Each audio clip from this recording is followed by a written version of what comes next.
Want to help your iPhone run faster and help the battery last longer? I'm Jessica, and in this video, I'll show you how to close out apps on your iPhone. Now let's get started. To close out apps on iPhone, start by swiping up from the bottom of your iPhone screen. This will reveal apps you have running in the background on your device. You can then swipe sideways to view all the apps you currently have open. To close out an app, swipe it upwards until it disappears from your screen. Repeat this to close out all the apps you don't want to have running in the background.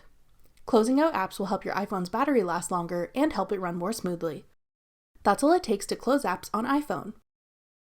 For more helpful iPhone tips and tricks, check out our full playlist of iPhone tutorials. We'll have it linked in the description box below.